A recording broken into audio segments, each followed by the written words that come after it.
Meron akong good news para sa mga bossing ko na PCX 160. Dahil dumating na mga boss yung ating pangpunitan ng street na muffler. Ayan o.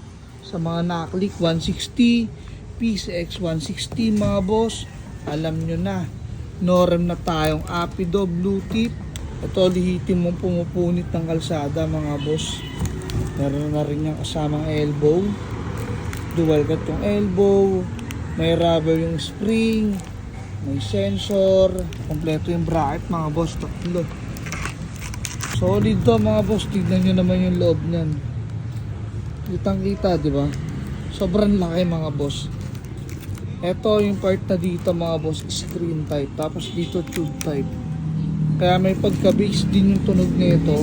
Pero sa high RPM mga boss, sigurado wasak yung kalsada. Sa mga bossing ko na malalakas yung loob dyan, na nakaklik 160 at PCX 160, alam mo na, Apido pipe mga bossing na gantong design.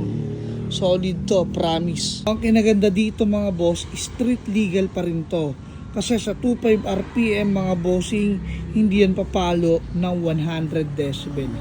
So yun lang, kung gusto nyo rumoksin yan. Dito lang sa KCC mga boss, Roxyhan ng pipe sa Dasma. Pin nyo na lang sa map, KCC Motorcars Sampaloc 4. At kung malayo kayo mga boss, maglalagay tayo ng link dyan sa comment section. Kung nandito naman kayo sa TikTok, meron dyang yellow basket. Check out ko na.